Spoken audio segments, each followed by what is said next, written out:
que a mí me parece que es incluso hasta un poco macabra de parte, es la que le hace el ángel, porque le da una maldición. Que es decir, que cuando él dice mentiras, le crece la nariz. Y es, digamos, evidente ante todo el mundo de su sociedad. Es una forma de coerción. ¿Por qué le gusta tanto a Netflix trabajar con los directores mexicanos? Mi hipótesis es porque son mainstream y aburridos.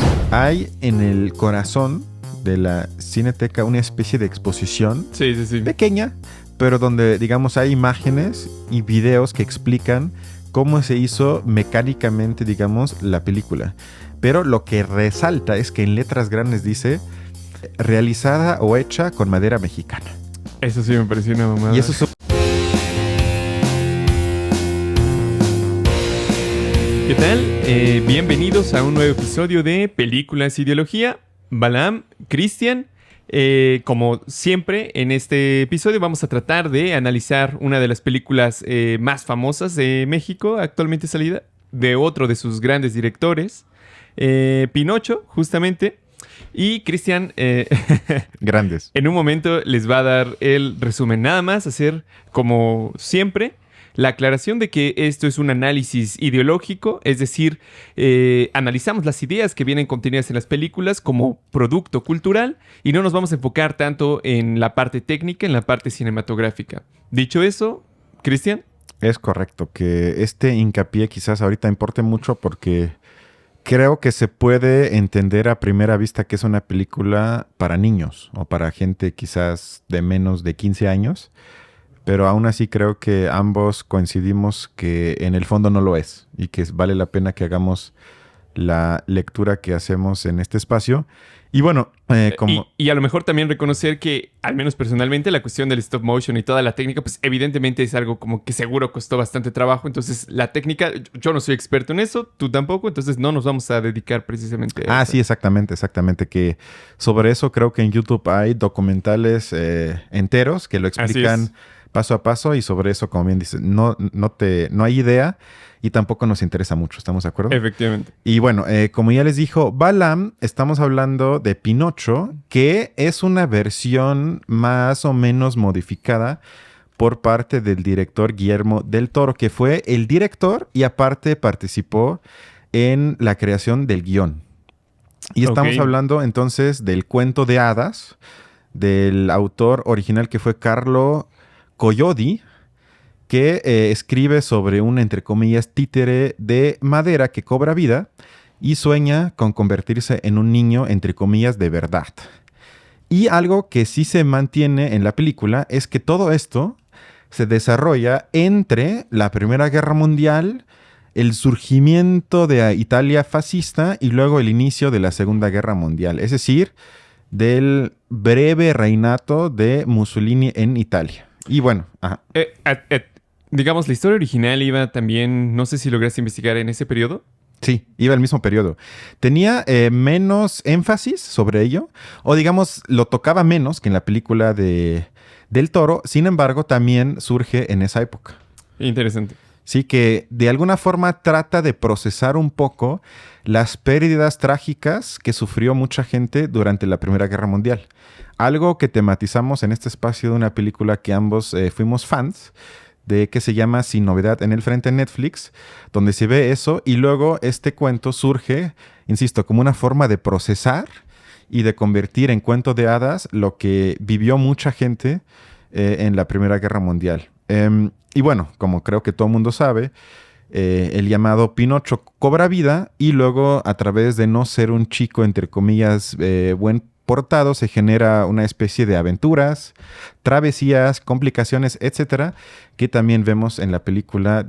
Y bueno, antes de iniciar sobre la trama, quiero decir que no me parece irrelevante que los directores mexicanos que hemos tratado en este espacio de alguna forma sean una especie de alumnos favoritos de Netflix, porque otra vez estamos hablando de una producción de Netflix que, si bien se estrenó en algunos cines del país, su estreno mundial se llevará a cabo próximamente en Netflix y, por lo tanto, el dinero para producirla, como ya dijiste que seguramente fue muy cara, salió de Netflix. O sea, esto no me parece trivial porque estamos hablando de la plataforma más poderosa que hay. Y la pregunta sería, que ahorita no es tema quizás, ¿por qué le gusta tanto a Netflix trabajar con los directores mexicanos? Mi hipótesis es porque son mainstream y aburridos. Pero estoy seguro que soy más o menos el único con ese tipo de hipótesis. Pero nada más quería decirlo. Bueno, sí. Probablemente la pregunta al final se iría de si son buenos o no son buenos los directores. Y nos llevaría a un análisis mucho más largo de ello. Que creo que quizás nada más para abrir este breve paréntesis, yo creo que sí son buenos, pero hacen películas como la que hizo Guillermo del Toro, por la cual ganó el Oscar, me parece que se llama La forma del agua. Y son películas que no son malas, sin embargo, son de alguna forma producciones hechas para luego ganar algo, para agradar. No incomodan a nadie, no cuestionan el sentido común del espectador, sino apelan más a algo inmediato, emocional de los sujetos, y el mensaje bastante explícito casi siempre es como a favor de la paz, tolerancia, inclusión, no discriminación, es decir, lugares comunes que en la sociedad liberal de clase alta de Hollywood son más que aceptados y, digamos, ellos mismos se celebran a sí mismos por, de alguna forma, apoyar ese tipo de valores en sus películas. Pero creo que no va más allá de eso, insisto. O sea, que es eso y por eso tienen tanto éxito en las plataformas que, hay que decirlo, o sea, son mainstream, ¿o no? Sí, precisamente son mainstream, pero digamos, yo tengo una opinión un poco más contraria, es decir, las obras de arte no necesariamente se juzgan por una cuestión, digamos, de los valores que pongan o que no pongan. Independientemente, digamos, de los mensajes que quiere dar, las películas de Guillermo del Toro a mí me parecen muy buenas en ese sentido. Y gustan bastante, además. Independientemente, digamos, de que los valores que expongan ahí sean o no sean de una clase social en específico, pues al final me parece que son como cuentos, de alguna manera. Gustan por simplonas, pero bueno. Vamos a cerrar esta pequeña polémica y vamos a entrar a la trama. ¿Quieres comenzar o quieres que yo diga algo? Vas, comienzo. Ok.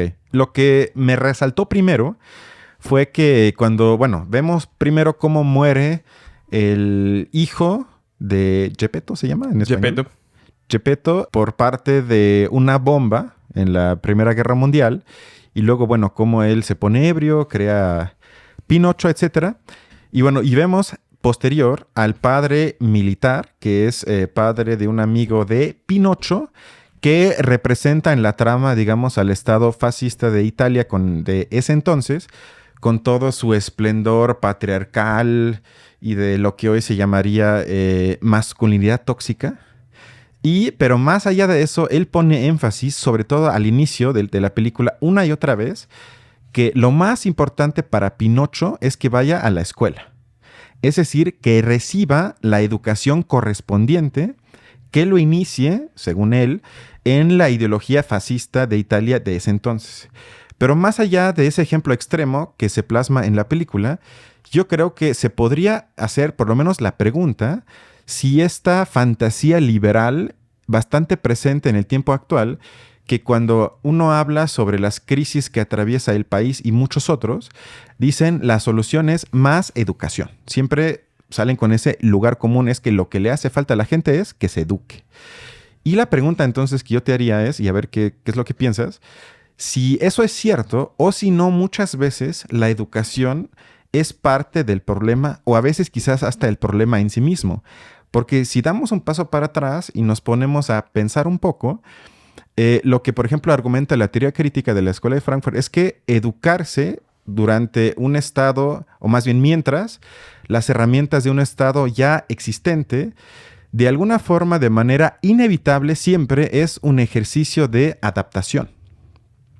Y lo que ellos dicen entonces es que la educación liberal en el estado del capital siempre es una forma violenta de que te educan, que te adaptes a las relaciones de poder existentes y además aceptas, digamos, la relación de que tú eres un objeto o como se dice hoy en día, que eres una empresa de sí mismo que se tiene que vender. O sea, aprendes todo eso durante el proceso de adaptación.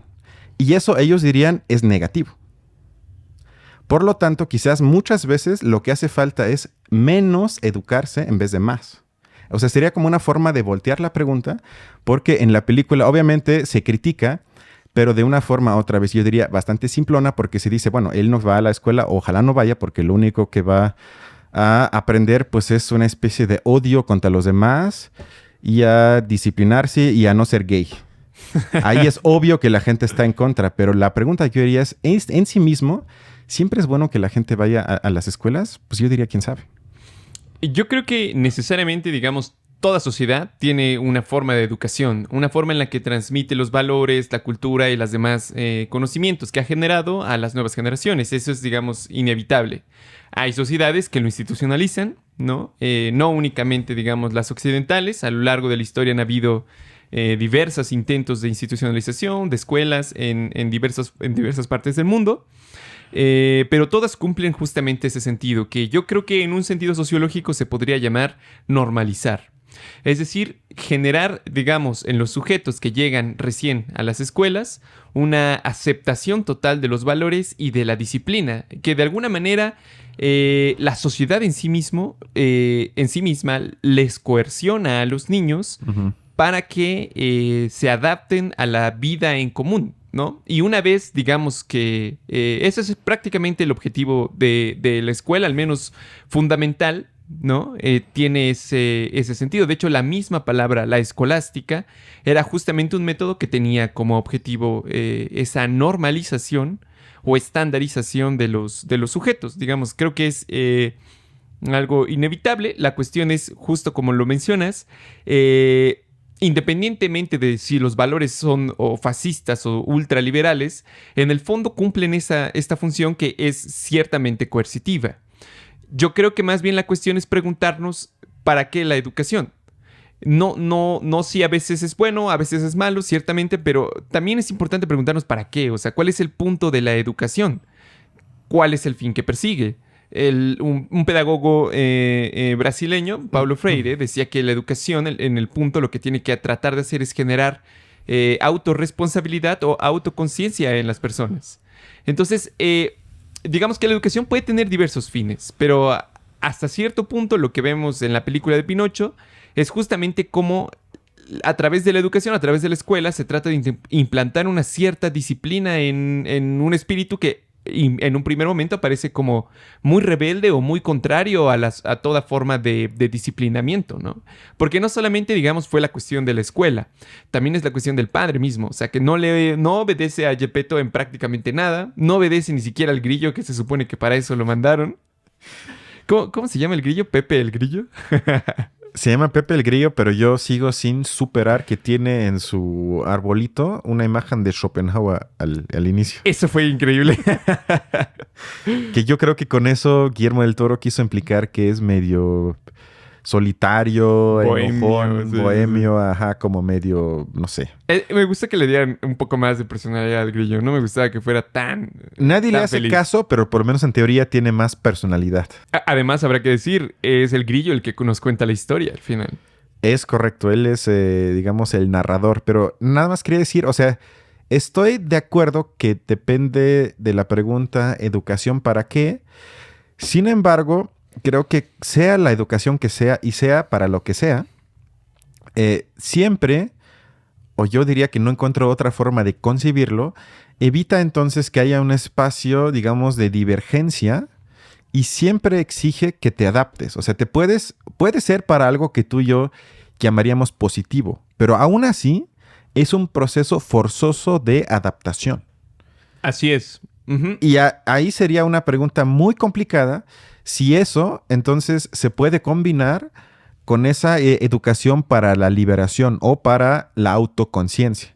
Yo tendría fuertes cuestionamientos sobre eso. Yo creo que sí, porque, digamos, tenemos que aceptar un hecho, que la sociedad existe y que sus formas, digamos, de coerción son la forma en la que nosotros vamos aprendiendo de la sociedad misma. No hay como una... es decir, esa coerción propia de la educación le es tan natural a la sociedad como respirarlos es a los seres humanos. Digamos, es inevitable, por ejemplo, simplemente entrar en el lenguaje mismo implica ya un cierto acto de violencia o un cierto acto de coerción contra el ser viviente que va naciendo y que va entrando en la sociedad. Necesariamente. Me parece que Freud llamaba justamente a la cultura, que en este caso pudiéramos pensar como un símil de sociedad, decía que la cultura es hasta cierto punto la postergación del deseo. Entonces, siempre hay algo violento en el momento en el que uno entra a la cultura. La cuestión justamente es más bien de qué manera uno, o si la sociedad es capaz, o nosotros como seres humanos somos capaces de redireccionar la educación para que al final nos dé o nos otorgue herramientas que nos permitan tanto interpretar el mundo, que ese es en un primer momento el objetivo, o en un segundo momento criticar esa interpretación primera o darnos puntos de vista distintos de diversas interpretaciones. Finalmente, la crítica no surge de la nada, es, digamos, resultado de la coexistencia de diversas formas positivas o diversas formas de ver el mundo y uno cuestionándose cuál será la más verdadera que la otra. Entonces, yo creo que sí, pero me parece que hasta cierto punto, si uno quiere ser parte de la sociedad, es inevitable esa coerción. Vamos, además, para que no sea parte de la sociedad, tendría que nacer en la selva o algo así. O sea, yo creo que ese elemento coercitivo es hasta cierto punto inevitable. O sea, sí, pero mi hipótesis sería de que casi todo gran pensador o pensadora se constituyó a sí mismo en contra de algo. Es decir, que se creó a sí mismo como pensador a través del ejercicio de desnaturalizar lo aparentemente naturalmente dado. En este caso sería un ejercicio de, por lo menos de crítica, y en muchos casos hasta de rechazo al sistema educativo existente. Y este espacio no estoy seguro si sigue existiendo. O sea, porque hoy más bien yo observo, por lo menos los países que yo más o menos ubico y donde sé cómo funciona, una, digamos, competencia estandarizada que borra, o si me permites, hasta castra cualquier tipo de creatividad que se salga tantito de esa línea. Un ejemplo, y con eso termino, todo mundo hoy tiene que hacer una tesis o alguna forma de tesis, tesina, ensayo, lo que sea. Es la única forma para que al final te den tu maldito título.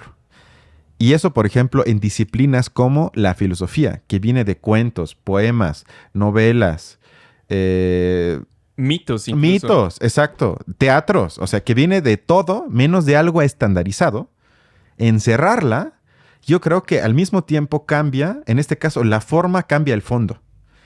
Y entonces mi pregunta, o por lo menos mi preocupación es si siguen existiendo esos pequeños espacios de rebeldía que conectan con lo que tú dices. O sea, una vez que estás dentro, lo cual estoy de acuerdo, es inevitable, pero debe haber ese espacio para que te rebeles y así de alguna forma puedas criticar lo que hay y avanzar como sujeto y en el mejor de los casos también avanzar como sociedad. No veo que esa exista. Estoy completamente de acuerdo. No porque en el fondo, o yo creo que hoy en día la educación en el mundo en general es competitiva. Uh-huh. Y ese es un modelo muy específico que obedece también a un, me parece, estadio de la economía mundial en general que sigue siendo profundamente neoliberal. Entonces, la educación por competencias prepara para un mundo por competencias.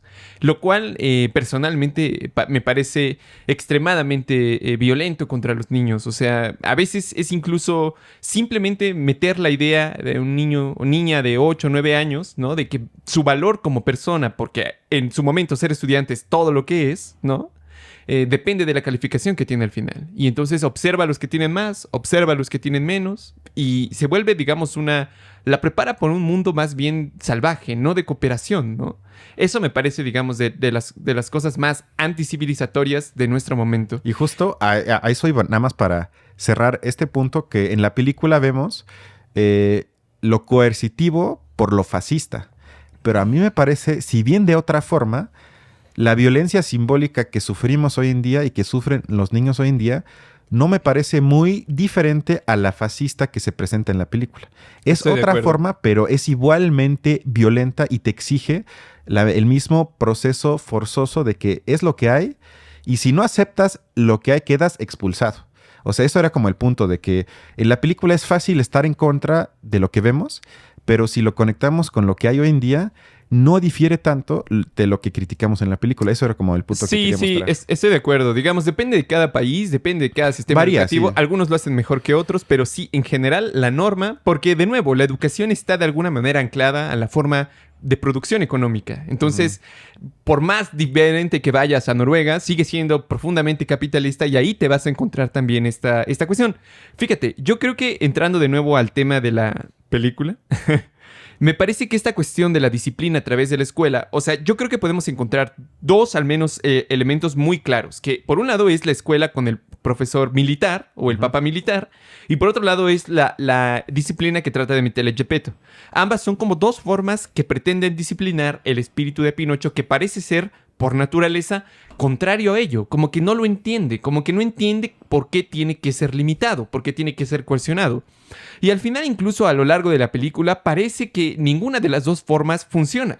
La única forma que a mí me parece que es incluso hasta un poco macabra de parte es la que le hace el ángel, porque le da una maldición.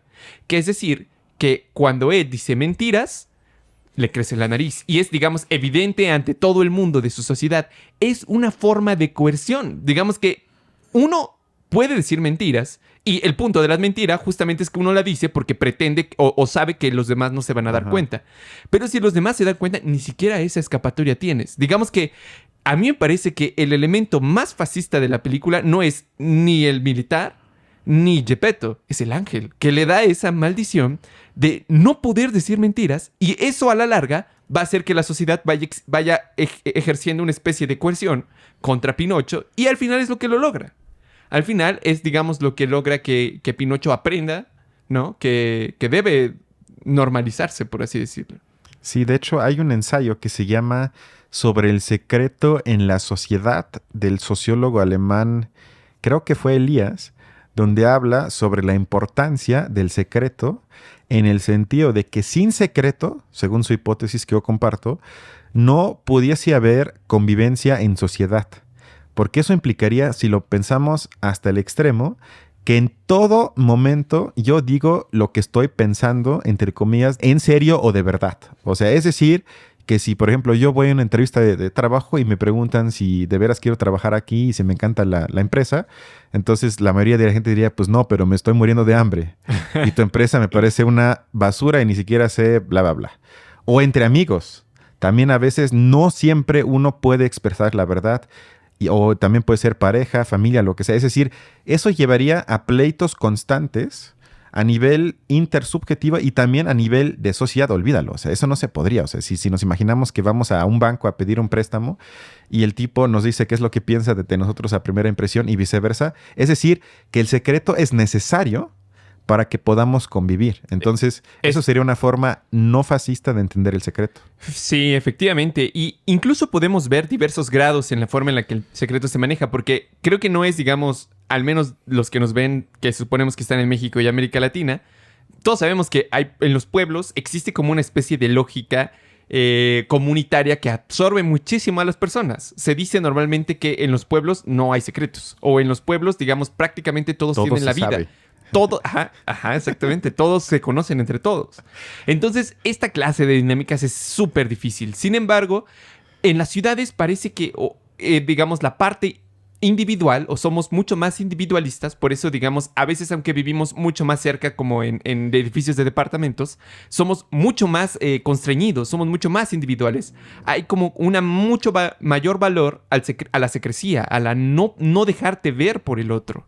Justamente porque hay como cierto espacio de la individualidad que se le está dejando. Entonces yo creo que es necesario. O sea, hasta cierto punto, si uno pretende, digamos, una salud mental más o menos adecuada, es algo inevitable. Y por eso digo que a mí me parece que este elemento o esta maldición que le dio el ángel es quizás la más perversa de todas las que vemos en la película. Estoy de acuerdo, sí, porque nada más para complementar, en el mismo ensayo que acabo de mencionar, el autor habla sobre lo que él llama el logro del anonimato en el espacio urbano moderno, digamos, donde es justamente eso, de que por primera vez, y él me parece que se refiere a un cuento de Bertolt Brecht, donde él también escribe sobre cómo fue su transición de un pueblo chiquito donde justamente pasaba eso que acabas de explicar, y que fue entonces a una ciudad, ya no me acuerdo a cuál, y se dio cuenta que por primera vez en su vida va caminando por la calle y no todo el mundo le dice hola y su nombre, hola Beato, todo lo que sea. Y él al principio lo rechazaba, pero poco a poco se daba cuenta que esa nueva forma de autonomía, es decir, de anonimato, también aumenta, hay eso como una nueva esfera de libertad. Es decir, que yo pueda estar en sociedad me permite también al mismo tiempo no tener que compartir todo con todos. Por ejemplo, yo puedo ir al cine y en la noche consumir algo en mi casa sin que nadie se entere.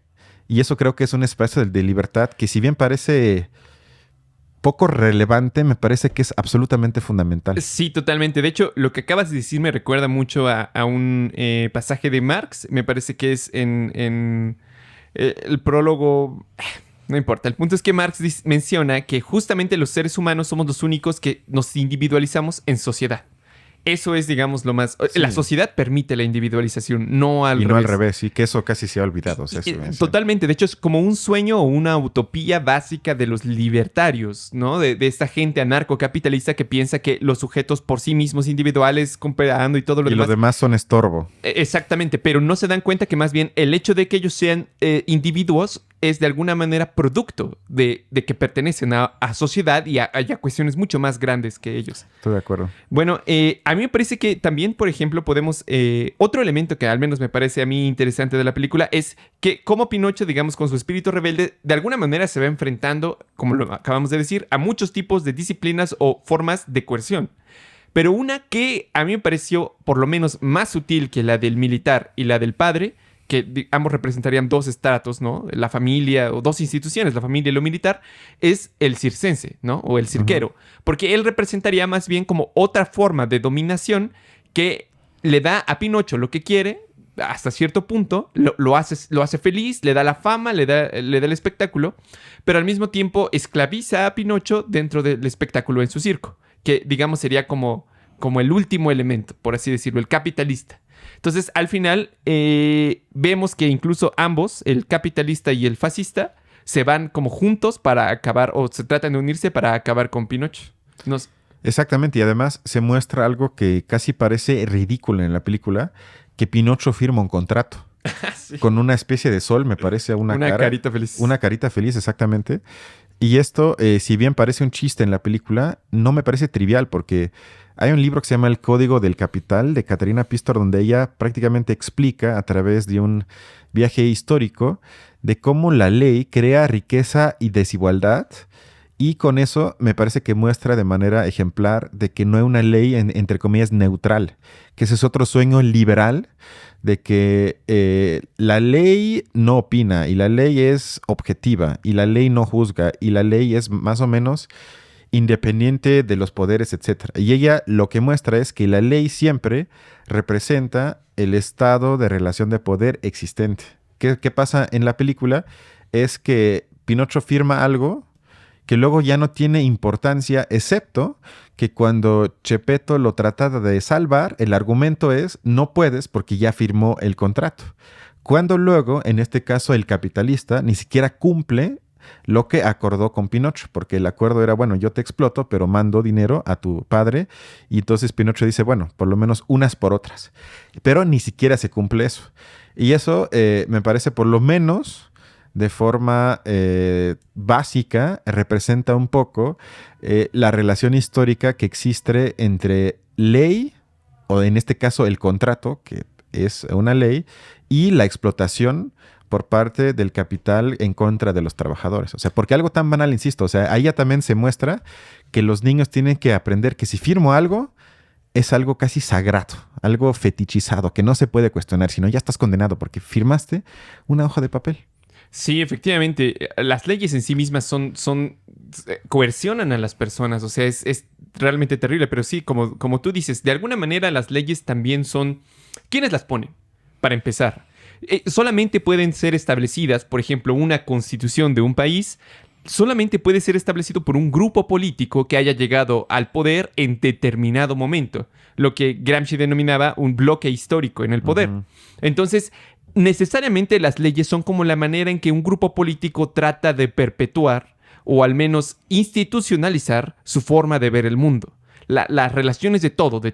Entonces, inevitablemente, digamos, es comprensible que si otro grupo político llegase, lo más probable es que tratase de cambiar las leyes, justamente porque son una especie de poder cristalizado. Y en la película lo podemos ver de esa manera. Aunque le hubiera, digamos, pagado a Geppetto, a mí me pareció verdaderamente tristísimo cuando le estaba diciendo, ok, te ganaste todo esto, pero quitando transporte, quitando gasolina, comida, eso, y te queda tanto, ¿no? Te queda el 1%. Más o menos así fue, ¿estás de acuerdo? Algo que tengo que mencionar es que yo no sé si te fijaste que cuando fuiste a la Cineteca a verlo, hay en el corazón de la Cineteca una especie de exposición pequeña, pero donde, digamos, hay imágenes y videos que explican cómo se hizo mecánicamente, digamos, la película. Pero lo que resalta es que en letras grandes dice realizada o hecha con madera mexicana. Eso sí me pareció una mamada. Y eso es un punto de orgullo. Y yo lo leí y dije, bueno, lo mismo de siempre para que digamos que somos los más chingones, etcétera. Pero ¿qué es lo que pasa en la película? Que el militar fascista dice en una frase, te vas a convertir en un hombre igual de fuerte y resistente, lo que sea, como el pino, es decir, un tipo de madera italiano. Es decir, que ensalza, en este caso también, algo que él combina con la tierra de un país. Y más allá de eso, yo creo que la película advierte muchas veces, y supongo que estoy casi seguro que en la gente que explica o habla sobre la película no se tematiza, o por lo menos no lo suficiente, la exaltación del nacionalismo o de lo nacional, con algo completamente mistificado que no tiene nada que ver con lo real o lo que sea, pero que una y otra vez se habla de valores y se conectan con una patria, que además se ambienta sobre un espacio geográfico y de tierra. Y entonces esto, o sea, entras a la película y luego sales y ves expresiones en la vida real que se repiten en la película, pero mientras en la película de alguna forma se presentan de forma ridícula y se nos dice, ay, mira, está loco, habla de cosas que son de Italia y que le dan orgullo, pero al mismo tiempo en la vida real, sin que yo diga que eso es fascista, pero siempre hay un potencial ahí, que ya estás más o menos en el camino, que si estableces ese tipo de diferenciación mistificada, le abres la puerta a ciertas interpretaciones que pueden ir en ese camino fascista. Es cierto, sí, no había quedado en cuenta de ello, pero precisamente en la película parece absurdo pensar que el pino de Italia sea más duro o más que cualquier pino plantado en cualquier lado. ¿Y qué es la madera mexicana? O sea, ¿qué es eso? ¿Porque está aquí en el bosque? ¿O porque es de los mayas? ¿O porque es de los aztecas? ¿O qué es madera mexicana? No hay tal cosa. Pero otra vez se trata de apelar a ese espíritu que en la película se pretende criticar. Y no sé si quieres decir tú algo, o yo ya nada más tengo 1 o 2 puntos y ya. Ok, yo nada más, digamos, quizás como último punto, a mí me llamó la atención que en algún momento el fascista dice lo siguiente: si te da miedo morir por tu país, eres un cobarde. Eso, digamos, me parece sumamente... de nuevo, hemos platicado aquí a lo largo, creo que en general se ha tematizado mucho, cómo son formas de dominación o de disciplinar a las personas a lo largo de la película, la escuela, los militares, etc. Y este último a mí me parece, digamos, muy curioso, porque se relaciona mucho con algo que es un fenómeno de hoy en día, que aunque no siempre se diga, es un fenómeno cada vez más creciente, que es la cuestión de los suicidios. Porque digamos que de alguna manera el hecho de que se te diga si te da miedo morir es que eres un cobarde, de alguna manera eso está haciendo menos al individuo, y eso se nos dice a todos, ¿no? Eso es algo que, digamos, ocurre como propaganda en todas las guerras. Seguramente debe estar ocurriendo en Ucrania, seguramente debe estar ocurriendo en Rusia, y esta clase, digamos, de frases así de ligeros como parecen, son las que provocan entre el ejército unas cifras de aproximadamente 200-300% más suicidios que en el resto de la sociedad. Es decir, son suicidios provocados por la misma institución que trata de disciplinarlos, porque o por un lado los manda a morir simplemente, sin más razón, o por otro lado los hace entrar en una contradicción existencial consigo mismos. Si yo no doy o no soy lo suficientemente valiente como para dar mi vida, soy un cobarde. ¿Y qué clase, digamos, de lacra social, qué clase de condición social me voy a llevar y le voy a llevar a mi familia si yo permito eso. O sea, digamos, ahí estamos en presencia de otra forma de control social. Pero eso ocurre con todo. O sea, no solamente, digamos, lo llevamos al nivel del ejército en ese momento, de las guerras donde es más evidente. Pero ¿dónde más podemos encontrar cosas así, no? De si no prefieres a tu patria, entonces eres un cobarde. Eso, y además siempre se te incita a que te sacrifiques por algo abstracto. Es decir, ni siquiera es como, bueno, por tu familia, por tu pareja, por tu perro, lo que sea, que eso todavía quizás como algo inmediato lo podría comprender. Pero ahí tengo que citar a Hitler, que en Mi lucha tiene una cita donde dice, abro la cita, la gente únicamente muere por ideas o está dispuesta a morir por ideas que no entiende. Y creo que esto, una vez más, nos dice que él era todo menos tonto y quizás también todo menos loco, pero creo que eso es una frase con bastante profundidad, porque precisamente ese carácter abstracto de las cosas por la cual se nos pide sacrificar lo hace más fácil que la gente se sacrifique. Totalmente. De hecho, por ejemplo, hay estudios sobre eso, pero normalmente los mandos bajos dentro del ejército son personas que son fácilmente, digamos, o se adhieren fácilmente a las ideas que les dicen. No tienen, digamos, una individualidad demasiado desarrollada. No tienen como un espíritu crítico demasiado alto, porque justamente lo que se pretende es que sean instrumentos que obedezcan órdenes, ¿no? Ese es como un poco el punto. Sin embargo, parece ser que a partir de los oficiales para arriba, el grado de individualidad aumenta, porque ellos sí necesitan, digamos, tomar decisiones, visualizar, digamos, en función de sus valores y todo lo demás.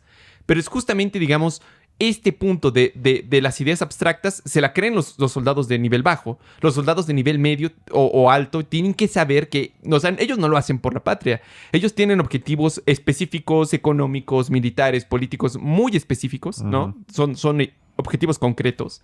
Y sin embargo, es justamente las ideas abstractas las que permiten que los soldados funcionen.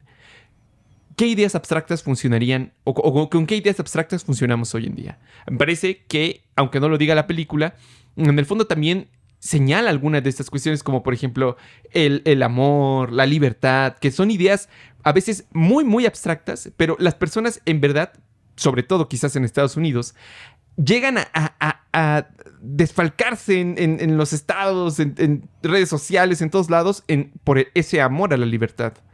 Que justamente es otra de esas ideas abstractas, me parece. Que esa me parece menos mala. Sin embargo, estamos hablando otra vez, obviamente, de una farsa. O sea, cuando se le dice que tenemos que invadir cierto país para morir y defender la libertad, no, bueno, o sea, ni ellos mismos se lo creen. En cambio, podríamos argumentar que quizás la invasión, o más bien la preparación de Inglaterra durante la Segunda Guerra Mundial para defenderse contra el ataque de Hitler, también obviamente con elementos propagandísticos, pero en el fondo sí podríamos quizás decir, bueno, voy a evitar una invasión del nazismo, quizás sí estoy defendiendo una libertad, si bien no plena, pero por lo menos mínima, en un estado liberal por la cual quizás no vale la pena morir, pero por lo menos luchar. O sea, ahí podríamos discutir, eso sería más comprensible.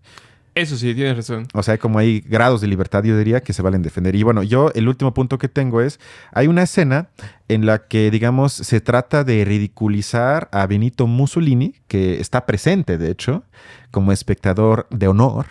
Y entonces en esta especie de obra de teatro, Pinocho y un amigo de él lo ridiculizan y lo dejan bastante mal parado y se trata de, digamos, implicar que eso es una forma de rebeldía y una forma subversiva de criticar el poder autoritario de Italia fascista. Y ahí sí, nuestro querido filósofo de casa, Zizek, tiene un libro donde habla sobre el carnaval. Y entonces dice que el carnaval jugó una parte importante durante la época de Stalin, porque era como de alguna forma permitido por el poder que una vez al año, durante unos días, la gente hiciera una especie de carnaval en donde todo se volteaba y todo era permitido. Es decir, se podían burlar del régimen, se podían vestir como Stalin, se podían burlar del comunismo, o sea, todo estaba permitido, aparentemente.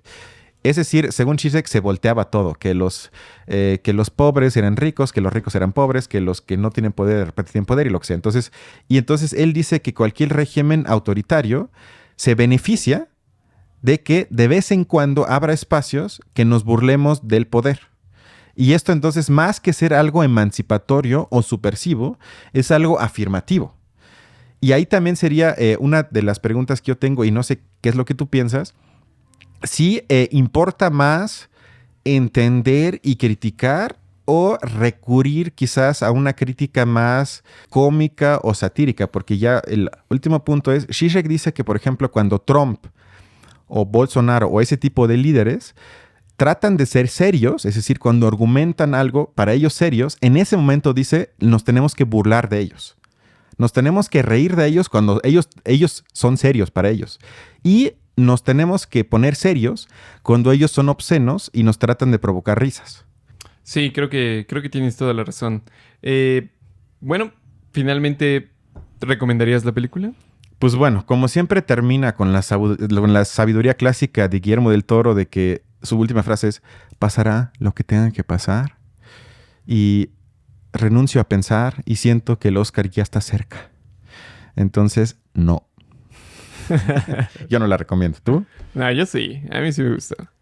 Bueno, espérenla por lo menos en Netflix. No vayan a la Cineteca, está llenísimo. Además. Entonces esperen que se estrene en Cineteca y bueno, en streaming y ya véanla, si quieren. Perfecto. Pues bueno, entonces nos vemos en el siguiente capítulo. Hasta luego. Cuídense.